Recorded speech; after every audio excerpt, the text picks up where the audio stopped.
What are the benefits of marriage therapy? One of the most important decisions you can make as a couple is whether or not to seek marriage therapy. While many people might say they chose to go to counseling together to save their marriage, the benefits of couples therapy cover a much wider range of issues. When you deal with the problems that come up in your marriage, you can grow closer as a couple even as you grow as individuals. Benefits of marriage therapy for the couple. About 3/4 of people who go through marriage therapy believe that they've benefited from the experience. That's an impressive statistic, considering that not everyone puts forth the effort to make it work well for them. Couples who appreciate their time in therapy find some positive results that often last for years afterward.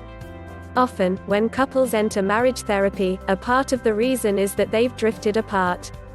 They don't feel that closeness they shared when they first got married. In fact, going to couples therapy may be the first thing they've done together for a long time. As they listen and learn from each other, they begin to feel like a team again. If their therapist suggests they spend more time enjoying each other's company, they may even begin to feel romantic again. Work toward healing old wounds. Many couples come to a point that they can't move forward with their marriage until the old heal wounds they've caused each other. Perhaps one of them has been unfaithful, and the other still feels hurt. The one who cheated may feel that they'll pay for their mistake for the rest of their life. Rather than healing, the wounds are still as painful as ever.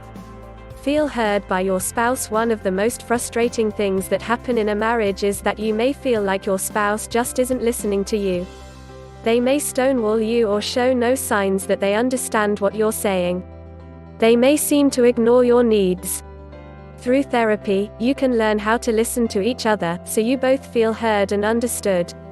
Deal with your and your partner's unpleasant emotions. Life is full of emotional challenges. It's easy to hide your feelings out in the world, but when you get home, you want to be able to be yourself. Constantly unloading on your spouse can eventually drive you apart.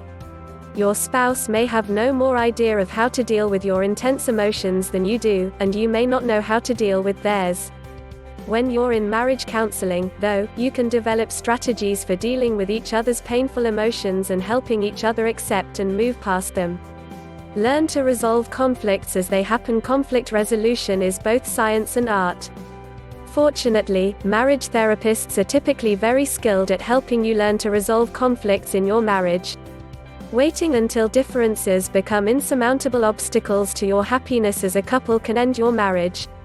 However, when you learn conflict resolution techniques and practice them in the safe environment of marriage therapy, you can take care of problems as they happen. Create more beneficial patterns of interaction. When people are together for very long, they develop patterns of interaction, often without even realizing it. Our spouse comments, and we have a standard reply. We have a problem, and our spouse offers the same suggestion they always make. Learn communication skills you can use to anyone. Probably one of the most important skills you'll gain in marriage counseling is how to communicate. Some of these skills might be best suited to the intimate relationship you're trying to develop with your spouse. However, most of what you learn about communication will serve you well wherever you go and whoever you interact with. Active listening, showing empathy, expressing your thoughts clearly, and avoiding personal attacks can not only make you more likable. These skills can also help you accomplish more at work and build lifelong friendships outside the marriage. Learn individual decision-making skills. When you don't know what to do next to save your marriage, your therapist won't tell you what choice to make. They'll probably teach you how to improve your decision-making skills instead. Then, you can decide what's right for you. During marriage counseling, you may decide to do anything reasonable you can do to make your relationship last. Or, you might decide to put the marriage behind you and move on. Either way, you've accomplished a great deal just by facing your problems in the therapeutic environment.